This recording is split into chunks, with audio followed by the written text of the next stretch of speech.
Another way that all of this like DNA science and genome science that's really helping us to like look back and decode the past is the fact that they can tell who has Neanderthal DNA. Like, you can literally buy a test at 23andMe or one of those, and they can tell you what percentage of Neanderthal DNA that you have in you. And it's highly likely that you do have a bit, because they estimate that specifically if you're from Europe, you're gonna have up to 5% Neanderthal DNA, like in your sequencing from generations year.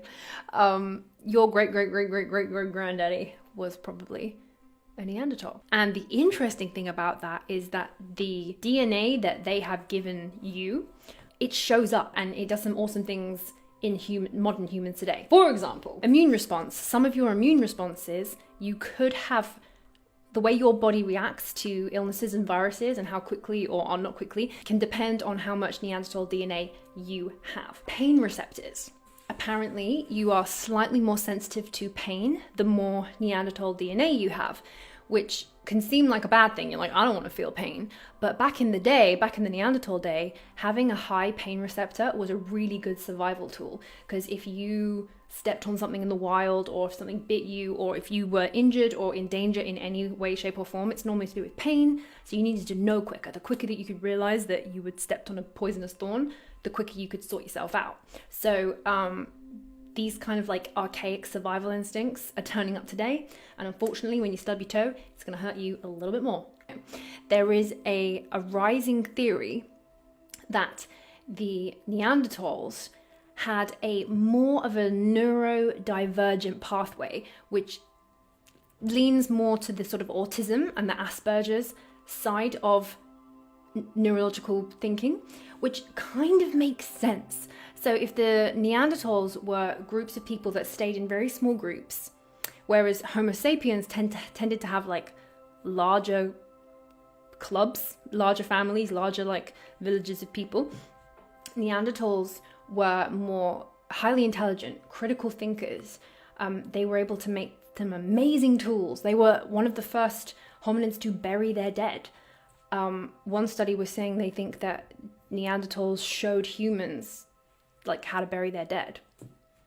That's cool. That's a cool fact to bring up at a party. So the autism link with Neanderthal DNA is super interesting. There was a study where they've taken the DNA and they've made kind of like a petri dish of Neanderthal brain stem cells.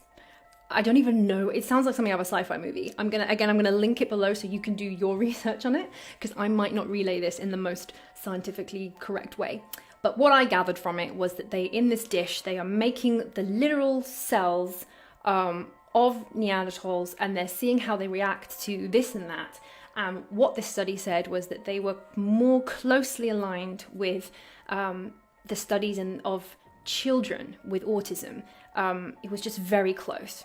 So it may mean that you might be more predisposed to autism if you have more Neanderthal genes. And it might, and this is all speculation, but it might be a really good theory of why the Neanderthals died out as a species. Like maybe it wasn't just a big fight.